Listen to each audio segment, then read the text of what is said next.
Hola a todos, este es un programa más de Autores de Historias.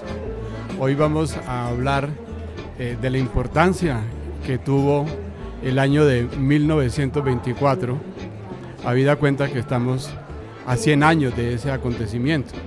Es decir, estamos en 2024, recordamos que hace 100 años estábamos justo en 1924. 1924 fue un año muy importante para la historia de Colombia, para la historia del mundo. Se trató de un momento óptimo para el desarrollo de la economía, para el restablecimiento de la economía. El país estaba recibiendo los 25 millones de dólares por la pérdida del Canal de Panamá. Ese dinero fue invertido alguna parte, la mayor parte en obras públicas, y esa inversión pues animó el desarrollo de un capitalismo nacional. Con el desarrollo de ese capitalismo nacional crecen las empresas, con el crecimiento de las empresas crecen la cantidad de obreros, emerge un movimiento obrero, el socialismo está de boga. Colombia se vuelve un país muy interesado en el desarrollo de sus vías férreas, sobre todo, pero ese progreso está acompañado también de una ola de miseria. La capital de la República, en ese momento, Bogotá, era conocida nacional e internacionalmente como la Atenas suramericana. Pero esa Atenas suramericana no era una sola, es decir, había en paralelo, había en simultánea regímenes de pobreza, de miseria. Entonces es como la combinación de la pobreza y el progreso, de la miseria y el progreso. Entonces de lo que nosotros vamos a hablar es de eso, qué fue 1924 y qué fue lo que estaba pasando en 1924. Sí, bueno, en este año cuando uno hace la consulta hay algo muy interesante y es las muertes, ¿no? Hay muchas muertes, hay muchas... se está muriendo la gente, la gente del siglo anterior se está muriendo. Los veteranos de la guerra de los 1000 días están falleciendo. Iniciando el año en febrero, justo Durán es asesinado en Bucaramanga, una cosa espantosa, es un asesinato terrible.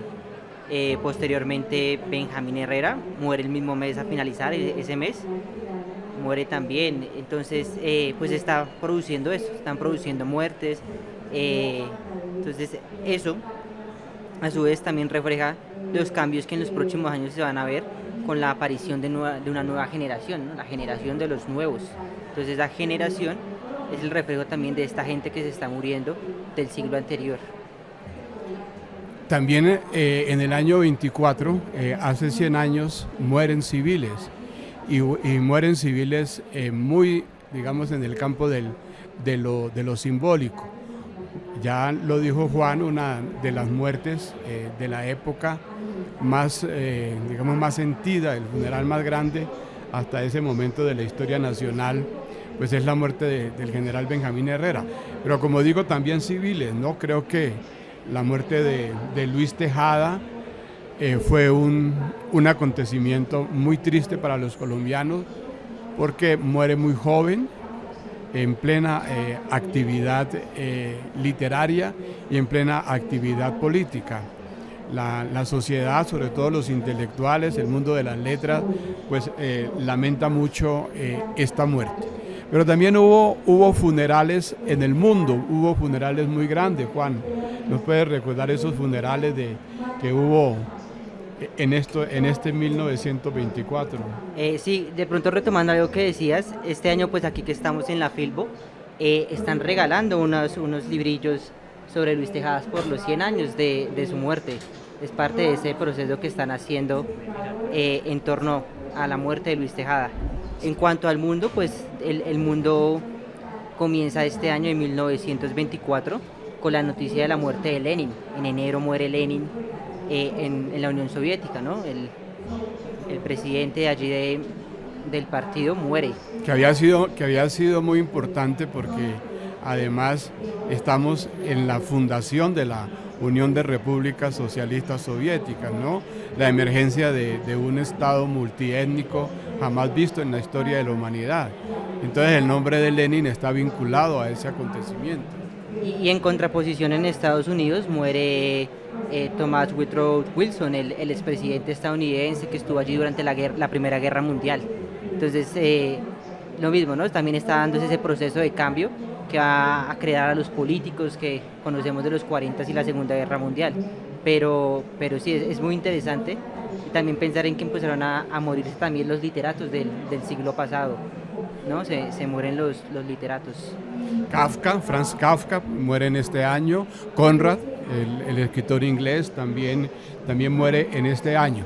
Bueno, 1924 también está atravesado por un sinfín de acontecimientos, ¿no? De mayor a menor. En Colombia sucede un acontecimiento muy interesante, que es el nacimiento del primer diario ilustrado, Mundo al Día. ¿Nos puedes hablar algo sobre Mundo al Día? Sí, pues en enero surge Mundo al Día, es muy interesante este diario, ¿no? Lo gráfico, lo que contiene, mucha fotografía, mucha caricatura, mucho poeta que está escribiendo allí, mucho cronista, pero yo creo que lo verdaderamente importante es lo que está planteando, ¿no? Mundo al Día está planteando una nueva forma de hacer periodismo, ¿no? Una forma a partir de las imágenes. Yo creo que si uno compara Mundo al Día con El Tiempo, que es el diario más conocido, pues se ha dado cuenta uno de eso, ¿no? El Mundo al Día es un diario cargado de imágenes que permite vislumbrar a la Colombia de ese año, permite que uno pueda imaginarse a la Colombia de los personajes que son propios de 1924. Hay una afluencia, una emergencia también de teatros. En el 24 nace el Teatro Faenza, por ejemplo, que es muy importante. Es decir, que se suma a la red de teatros que cubrían el espectáculo en Bogotá. Es decir, además del Faenza que entra en escena, pues tenemos el Teatro Municipal, ¿no? Que es un teatro clásico de la época. Tenemos el Teatro Olimpia, el Teatro Bogotá, entre otros. Por allá en mayo mismo, un poco antes, el 28 de abril, regresa después de muchos años a Colombia un escritor muy polémico, un escritor prohibido que es José María Vargas Vila. Vargas Vila pues inicia, digamos, una serie de intervenciones en donde pues, está menos agresivo, está más conciliador, y a los colombianos les complace mucho que esté este personaje de regreso a Colombia. Regresa también después de largos años, casi 15 años, de Inglaterra, el intelectual Baldomiro Sanincano, y regresa pues a integrarse a este club de escritores de la época. Y como si fuera poco, el año de 1924 es el año en el que se publica La Vorágine. Sí, ese año, en noviembre, José Eustacio Rivera publica La Vorágine, la denuncia propia que es La Vorágine, ¿no? Sobre lo que sucede en las caucherías, sobre los escándalos que habían habido una década antes, en 1912, todo lo que estaba sucediendo en el Putumayo. Es muy interesante, también lo mismo, ¿no? Aquí en este espacio donde estamos, la Filbo está inundada este año de vorágine, ¿no? La vorágine consumió este espacio cultural. Y hay exposiciones muy interesantes y muy lindas que lo acercan a uno a lo que fue ese contexto, a lo que fue eso que Rivera quería expresar. Pero también muy interesante de este año es lo que sucede el 1 de mayo con el primer congreso, ¿no? El primer congreso del Partido Socialista. Sí, los dos partidos están en crisis, hay una crisis del bipartidismo. Entonces, a esa crisis del bipartidismo, los obreros ofrecen la creación de un movimiento político nuevo que se llame Partido Socialista. El primer congreso, que se reúne a partir del 1 de mayo, pues crea, podríamos decir, el primer partido socialista, incluso con el nombre de Partido Comunista, que es aceptado en la internacional comunista. Pero curiosamente, también en el año 24 nace la Alianza Popular Revolucionaria Americana, el APRA, ¿no? Nace en México, hay digamos, el lanzamiento de un manifiesto para la juventud, la aprobación de los colores de una bandera roja para un movimiento internacional, y además coincide el lanzamiento del APRA con la escritura de la tesis de Jorge Eliezer Gaitán, que también está cumpliendo 100 años, y la publicación de su libro Las ideas socialistas en Colombia. Sí, sumado a eso, 5 días después de aquel congreso del 1 de mayo, hay un levantamiento en Barranca Bermeja, un paro obrero, ¿no? Estamos viendo esa conexión que se establece tanto en América como en Colombia, esa sensibilidad que está apareciendo y que se está consolidando en este año. Alrededor de digamos, de las propuestas que hacen los socialistas y de la radicalización del Partido Liberal, si se volvía o no un partido socialista, la Juventud Conservadora también responde. Justo en 1924 nace o se proclama el fascismo, digamos, en términos oficiales, también como alternativa para el conservatismo. Los leopardos lanzan el Manifiesto Nacionalista, pues que es una alternativa digamos, a ese conservadurismo laureanista, si se quiere, que ellos consideraban que ya era una especie de caserón. Y por esa misma ruta de los fascismos, pues a nivel mundial también están sucediendo cosas, ¿no? En Italia con Benito Mussolini, en Alemania este año es el año del juicio, es el año del juicio con Hitler. Entonces después del putsch de Múnich, del intento de golpe militar que hay allí, este año es el año del juicio, el escándalo de los juicios contra Hitler, el cubrimiento que le dan en la prensa alemana, pero a su vez también el indulto. Este mismo año lo condenan a 5 años de prisión y el mismo año lo indultan y sale de la cárcel. Entonces es muy interesante cómo se está componiendo, por un lado, las ideas socialistas, el Partido Comunista en Colombia, y en América estas ideas cómo se están fluyendo, pero también como en Europa están fluyendo otras ideas y en Colombia también se están consolidando esas ideas. Es un año muy interesante, es un año, digamos, de proclamación de la juventud. La juventud está en su mejor momento, digamos, tiene sobre ella todos los focos de los medios de comunicación de ese momento. Hay una esperanza en la juventud, la gente se está graduando, los jóvenes están pasando ya a su vida profesional, de tal manera que en octubre se produce la graduación de abogado de Jorge Eliezer Gaitán, es decir, estamos a 100 años de ese evento tan interesante. Sí, hay una cuestión muy curiosa con Jorge Eliezer Gaitán, y es que unos meses antes de graduarse está inmiscuido en la defensa de un caso que es el caso de la ñapa. Cuando uno analiza el caso de la ñapa refleja muchas cosas, ¿no? Refleja la aplicación de estas nuevas ideas en el derecho, refleja también parte de lo que Gaitán expone en las ideas socialistas aplicado en los juicios, pero también permite pensar en una ciudad, ¿no? En una ciudad de Bogotá diferente a la de una suramericana de la que se conoce.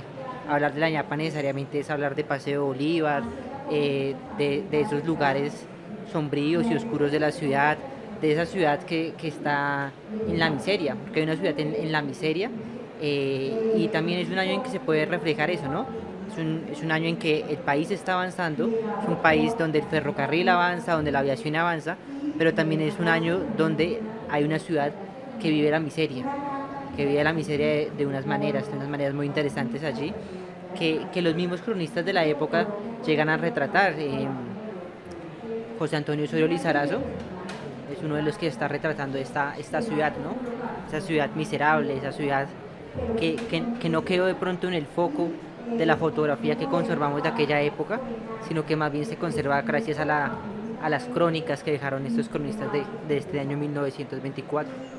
Pues bueno, este recorrido lo hemos hecho para de pronto brindar la oportunidad de que la gente piense, ¿no? De que nuestros escuchas, la gente que nos ve, piense en la importancia de la efeméride, ¿no? Es decir, la efeméride siempre nos hace recordar una época que hubo, ¿no? Una época que estuvo caracterizada ya por la música, ¿no?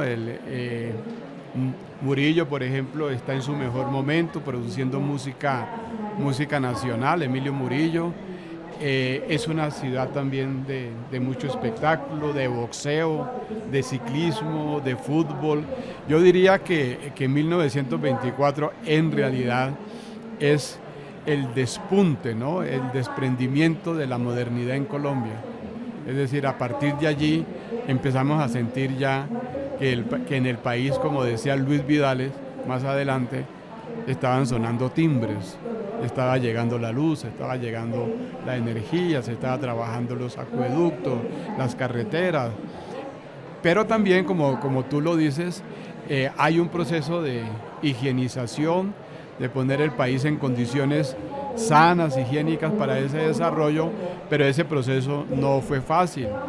Fue una época en que, digamos, está llena de medios de comunicación escrita, de periódicos, de revistas, de grandes pintores, de caricaturistas, en fin. Sí, ¿no? También es una ciudad de cafés, ¿no? La ciudad de los cafés, la ciudad del tranvía. Es curioso cuando uno habla de que es un año de ferrocarriles, porque 100 años después seguimos con esta misma discusión, ¿no? Actualmente el debate es en torno a los ferrocarriles y la reactivación de las vías férreas por parte del gobierno actual. Y eso es muy interesante, ¿no? Es muy interesante de pensar, pues 100 años después, ¿en qué vamos? ¿Qué estamos discutiendo? Cuando 100 años atrás era el año de los ferrocarriles. El ferrocarril era el signo por excelencia del progreso. Era la llegada del progreso a Colombia, pues se representaba así. También de ahí viene la importancia en esa época de un ministerio en específico, que es el Ministerio de Obras Públicas. A este ministerio es al que le toca recibir esa danza de los millones de la indemnización de Panamá, y es la que se encarga en cierta medida de invertir esa plata en ferrocarriles, en parques, que está invirtiendo esa plata en carreteras e inclusive en la aviación colombiana, en esa empresa alemana que se funda, SCATA. Entonces es muy interesante pensar en ese año y no evitar en hacer comparaciones y conexiones en una especie de historia comparada con la actualidad.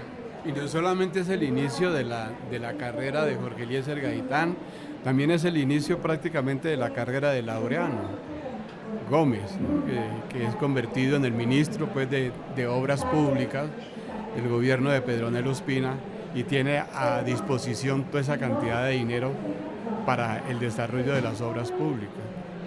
Claro, igual, hablar de Gaitán en este año también nos permite pensar en esa juventud, ¿no? En esa juventud que se está desarrollando, de la que ya hemos hablado un poco, en lo que el próximo año será. Es decir, el próximo año será la polémica generacional, será un espacio de debate entre los nuevos y los centenarios, estos grupos tanto juveniles de los años 10 como los que están apareciendo, y cómo esos grupos y esos debates intelectuales están insertados en la Atenas Suramericana.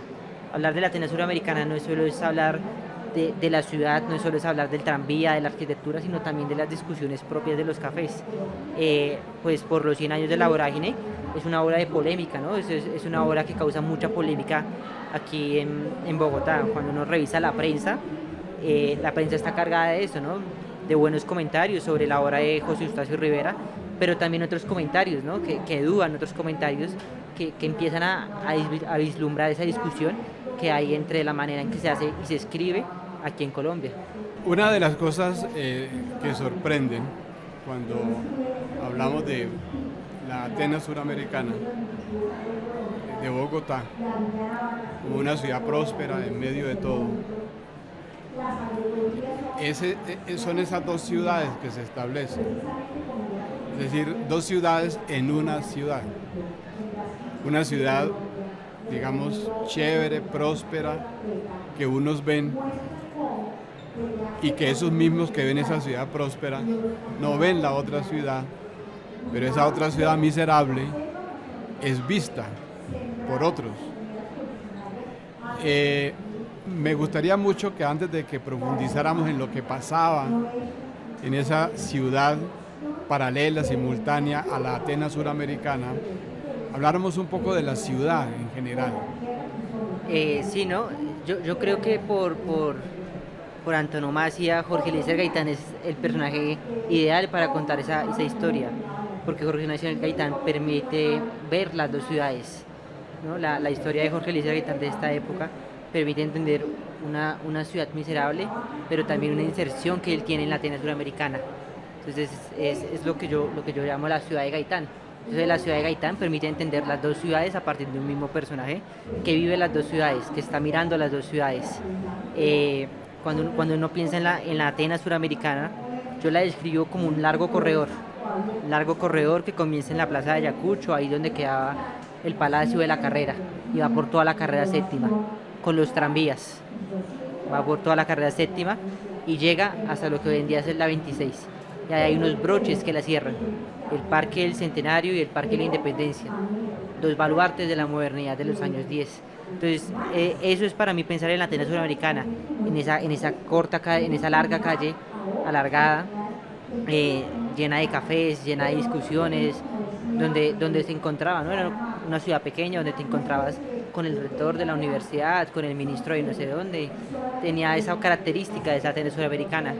Y otra ciudad totalmente diferente, que es una ciudad destapada, una ciudad de tierra, es una ciudad que tiene las canales en medio de sus calles, una ciudad que está creciendo al lado de los ríos. El más importante aquí en Bogotá, el San Francisco, y el río San Francisco en sí pues también está presente en este 1924. Están comenzando a canalizarlo en este proceso de higienización que se da en este año, pero también el río es rebelde, es un río que causa tragedias, que se desborda, que derrumba casas en esta ciudad. Entonces es un río que está siendo canalizado, pero a la vez que está limpiando a la ciudad de cierta manera, entre comillas. En aquel diario de Mundo al Día uno ve eso, ¿no? Mucha tragedia, mucha inundación, mucho desbordamiento de este río a lo largo de los 20, antes de que lo logren canalizar. Entonces esa es la ciudad, ¿no? Y esa es una ciudad en la que está Gaitán, que está viviendo Jorge Eliezer Gaitán, pues que como ya mencionábamos, se graduó hace 100 años pues, de la Universidad Nacional de Colombia, y que está ahí, que está mirando, está viviendo esa ciudad. Bueno, en esa otra ciudad entonces, ya tenemos la ciudad de los cacaos, podríamos decir, de los hijos, de los prohombres de la época, pero hay otra ciudad, ¿cierto?, que le pone límite a la misma ciudad. Me refiero en particular al Paseo Bolívar, que bordeaba la Quinta de Bolívar, bordeaba toda la orilla, digamos, del río San Francisco, hasta ir a dar a los lados del barrio Egipto, ¿no? Esa era como la frontera. Uno podría pensar incluso un escrito sobre la historia del Paseo Bolívar, y esa historia del Paseo Bolívar podría hacerse a través de los crímenes. En 1886, por ahí, Mundo al Día recreaba un asesinato muy, digamos, de una barbarie, ¿no?, contra una mujer en Bogotá,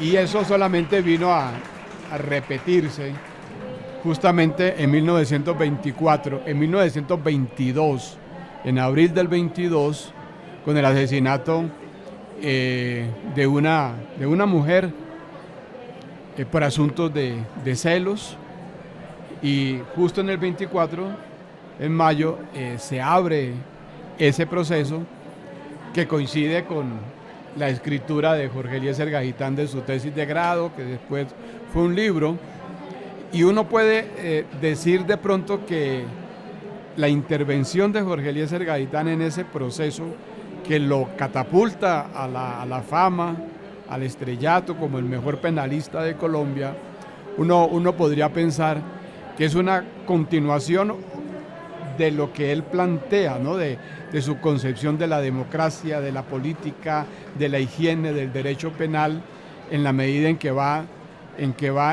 implicándose en la defensa de una de las personas que está implicada en ese asesinato. Sí, Eva Pinzón. Eva Pinzón. Eva Pinzón, la ñapa. Ese es el caso, ¿no? Gaitán está en ese proceso defendiendo a una de las implicadas que se llamaba Paulina Rojas. Entonces Paulina Rojas estaba ahí implicada. Lo curioso de ese caso de la ñapa es que uno puede ver a la ciudad, uno ve a la ciudad en la ñapa. Es muy curioso el caso, ¿no? Porque también Gaitán hace uso de la ciudad para poder explicar lo que sucedió allí y dar la defensa de su defendida, valga la redundancia. Eva Pinzón, una fría noche en abril, está con unas compañeras de su trabajo. Ella era prostituta. En esa época se llamaba mujer pública al oficio. Era una mujer pública. Y está con sus compañeras en una chuchería, departiendo, tomando chicha. Cuando salen a altas horas de la noche, iban caminando hacia Paseo Bolívar. Es asesinada. Es golpeada en la cabeza con una piedra. Porque una de sus compañeras creía que ella estaba con su pareja y estaba embarazada de su pareja. La abren para revisar si tiene el bebé. Es una cosa espantosa. La reconstrucción de ese caso es una cosa espantosa. Y luego es arrojada al río San Francisco. La encuentran 2 días después por el olor. La prensa de la época cubrió eso de una manera espantosa. La encuentran llena de barro, llena de una cantidad de cosas. Y 2 años después, en 1924, cuando inicia ese juicio, pues Gaitán está proponiendo cosas allí, ¿no? Está proponiendo algo sobre la predeterminación. La premeditación. La premeditación de los delitos. Uh-huh. Está proponiendo algo de lo que está haciendo el derecho en Italia. Que él termina allá, ¿no? Sí, allí hay algo muy interesante, es la puesta en escena de una preparación profesional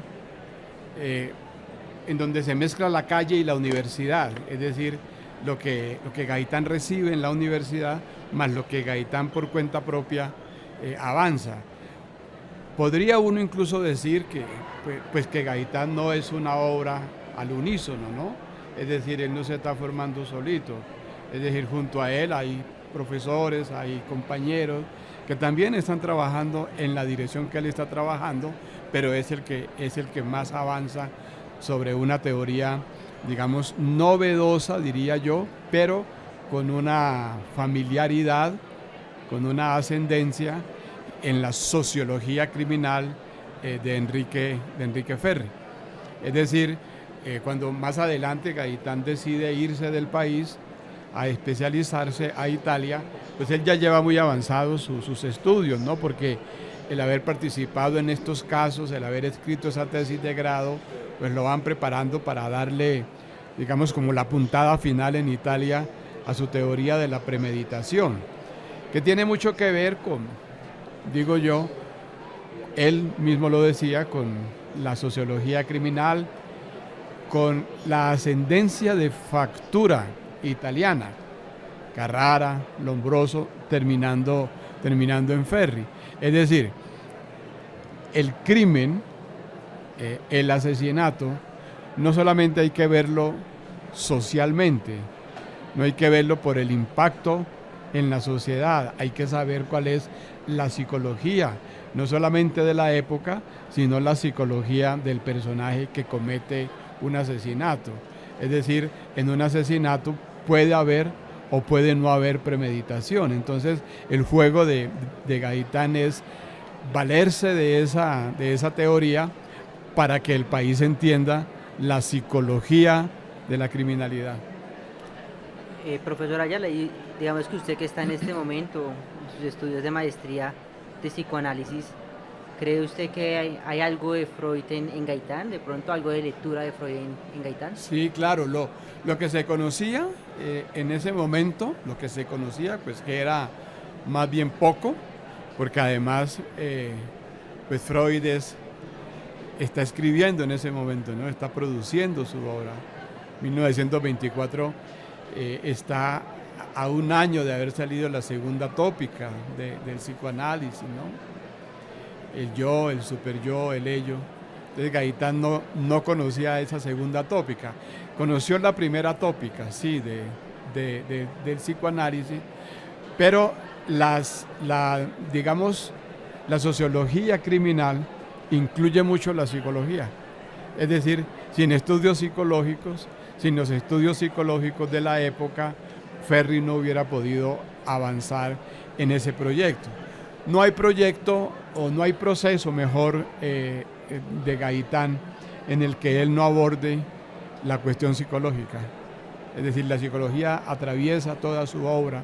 Él tiene todavía una concepción a través del subconsciente, cuando ya Freud está saliendo de esa concepción y está más bien trabajando el inconsciente. Pero yo creo que con el pasar del tiempo él fue conociendo mejor a Freud, y ya en los casos de los años 30, en los años 40, hay mucho más Freud de lo que hay en el Gaitán criminalista de 1924. Eso de la sociología criminal yo creo que es un problema en Colombia en 1924. Es decir, es un interés de los nuevos abogados, de los nuevos jóvenes, pero no hay forma de cubrirlo aquí en Colombia. Tienen que salir, ¿no? Tienen que irse a Italia. Hay un grupo de personas que viajan a Italia buscando a Ferri, a sus postulados allí en Italia, los hermanos Lozano, Rafael Escayón y otro grupo de jóvenes que salen allí en busca de él. Y es solo hasta 1927 que se empieza como a suplir esa necesidad en la Facultad de Derecho, con la aparición de la cátedra de Sociología que empieza a dictar Germán Arciniegas, de hecho, para hablar un poco de Arciniegas. Entonces eso es una cosa interesante, ¿no? También 1924 plantea unos problemas de educación, unos problemas que hay en las juventudes que empiezan a interesarse incluso por esos problemas universitarios y de educación, que les toca salir del país para poder formarse, y que esas preocupaciones por esos problemas universitarios pues van a reflejarse en los próximos años y en la siguiente década. Sí, yo creo que nos va mejor si pensamos en una comunidad en el año 24. De alguna manera, Gaitán es para su generación lo que García Márquez en su época fue para la generación de escritores. Es decir, no solamente García Márquez estaba pensando en lo que estaba pensando, eso era un pensamiento muy colectivo, y eso sale por la pluma de García Márquez, pero él tampoco se hace solo. Así es Gaitán, es decir, Gaitán no es el único penalista, Gaitán no es el único abogado, Gaitán no es el único defensor de los pobres, no es el único defensor de los criminales. Yo creo que si pensamos en la sociedad de la época como un conjunto en donde se dialogaba, en donde se establecían vínculos, creo que nos va mejor. El error de los historiadores, ¿cuál ha sido? Sacar a Gaitán del contexto, aislarlo y trabajarlo en solitario, como si fuera posible un hombre formarse en solitario. Gaitán es Gaitán porque supo leer su época, porque se vinculó con su época. Es decir, Gaitán es sinónimo de vínculos, Gaitán es sinónimo de sociabilidad, Gaitán es sinónimo de permanencia. Yo creo que eso es interesante. También yo creo que cuando uno piensa en esa comparación con García Márquez, también es importante pensar en que Gaitán es la representación de ese conjunto de jóvenes, de ese conjunto, pero que queda a partir de la oralidad. Es decir, yo creo que el personaje ahí que está en la escritura es Germán Arciniegas. Creo que es el personaje que nos queda de esa época como escritor. Pero a la misma par está Gaitán como orador, ¿no? Gaitán yo creo que queda así, como el orador de esta generación que está escuchando, ¿no? Gaitán yo creo que no se mete en lo que vendrá, que es la polémica generacional, sino Gaitán está escuchando y está practicando su realidad. no sé, yo creo que será en Italia donde descubrirá por fin que ese es su rumbo, ¿no? La oralidad. No, no, yo creo que Gaitán ya era orador cuando va a Italia. Y era orador al estilo de Ferri, porque a Ferri se le conocía. Es decir, Ferri había estado a mediados de los años 10, en 1911 mejor, había estado en Argentina. Los argentinos se dedicaron a traducir su obra y esas traducciones llegaban. Entonces Ferri no solamente era conocido por los colombianos que iban allá y se convertían en sus estudiantes, sino que Ferri era también conocido acá porque se le estudiaba, se le leía. Entonces él es un vademecum de fórmula para ser profesor, para ser maestro, para ser político, para ser abogado y para ser orador. Es decir, Ferri es una cátedra del conocimiento, es un modelo. En el caso que analizamos es una especie de padre sustituto no solamente para Gaitán, para los otros penalistas también.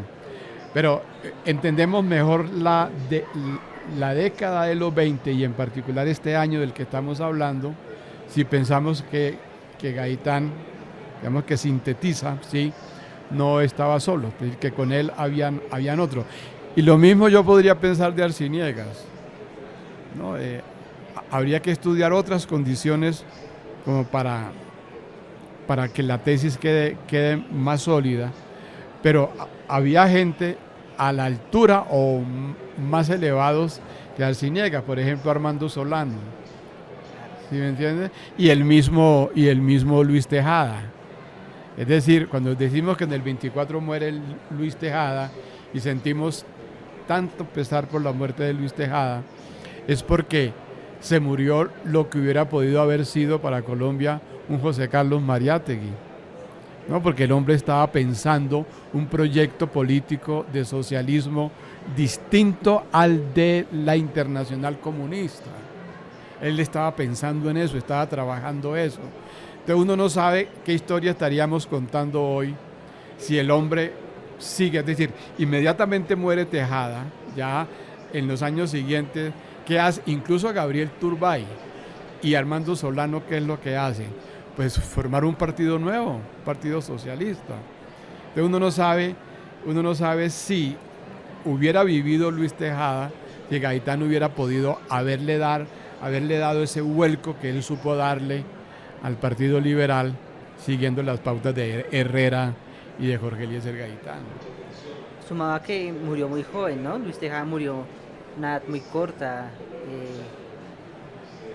Es muy curioso eso, ¿no? Que está planteando el profesor,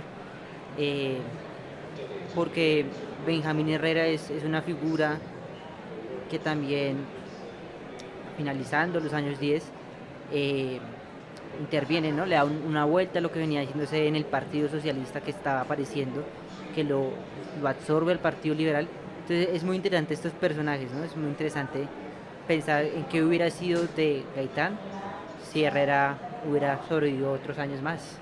Bueno, y otra figura de la que no hemos hablado que emerge en esta coyuntura es la figura de María Cano, ¿no? Es decir, ahí está María Cano, que va a descollar un poquito más adelante, pero que ya empiezan a sonarse sus giras por todo el país, ¿no?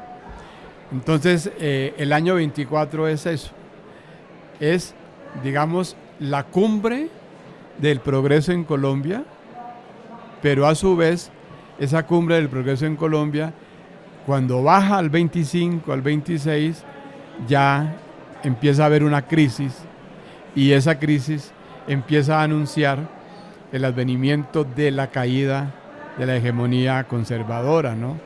Entonces, digamos que por eso el 24 como que divide, no es el 25 el que divide la década, sino que es el año 24 prácticamente.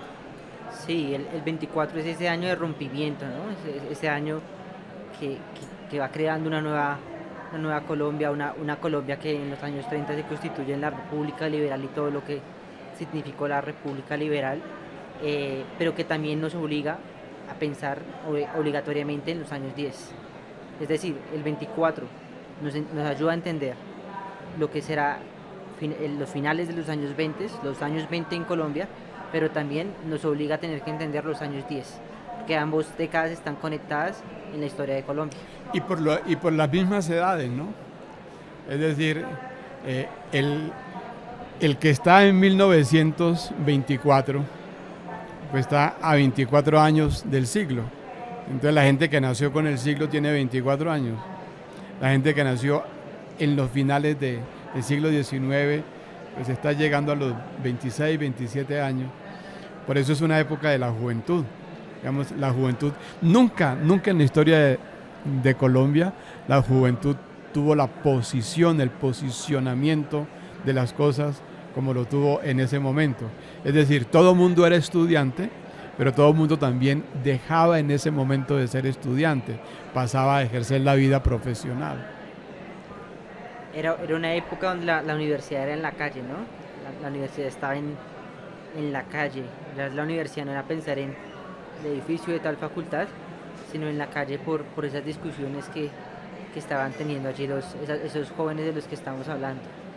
Entonces es muy interesante. 1924 creo que es un año muy interesante que nos permite plantear muchas cosas. Y lo otro es el mundo, reitero, ¿no? Es decir, cómo el mundo se mete en Colombia.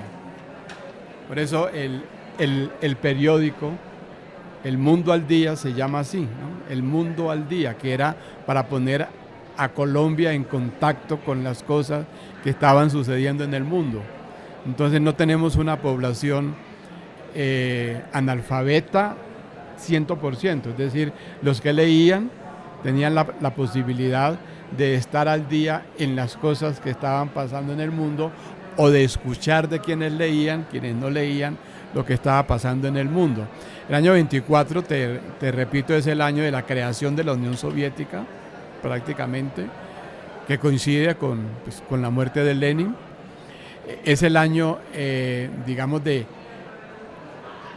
en el que el proceso de liberación nacional de los países de Asia, del colonialismo de Asia, empieza a desmoronarse y empiezan a emerger estos líderes, estos personajes como Sun Yat-sen, como Gandhi, ¿no? Y ellos empiezan a meterse a través de las páginas de los periódicos, de tal manera que los colombianos de ese momento pues van teniendo una cultura pues muy sólida, ¿no? A través de periódicos. Y es la época de la gráfica, es decir, el país se introduce en la gráfica. Es decir, nada más importante en los años 20 que un pintor, que un caricaturista, que un fotógrafo, ¿no? Es decir, las carátulas de las revistas son diseñadas por estos profesionales. Entonces, eso hace que, digamos, que tengamos hacia ese momento histórico como muchos deseos de conocerlo más, de meternos más en él, para ver si de pronto a través de eso podemos comprender mejor la historia de este país. Y otra cosa ya, como para finalizar, es que por qué vamos al 24 a partir del 2024. ¿Por qué nos interesa tanto? Porque es que el país había tenido una paz, es decir, el país viene de la paz. Y es el único proceso de paz, el proceso de paz de la guerra de los 1000 días, en que la guerra termina realmente. Es decir, en los 24 se están recibiendo los resultados del fin de la guerra. En el 24 no es posible que el país retroceda hacia una guerra civil. Entonces, este periodo de paz, que creo que es el único que hubo en la historia de Colombia, fue el que le permitió a Colombia construirse como un país moderno. Es decir, no tuvimos necesidad de unos pensamientos de ultraderecha o de ultraizquierda para que nos llevaran a la guerra. Lo sabía, pero ya no podíamos volver a la guerra. A la guerra volvemos un tiempito después, pero esa década posterior, esas 2 décadas posterior a la guerra de los 1000 días, fueron los únicos años de paz que ha tenido este país. Las 2 décadas que hemos tenido en este país.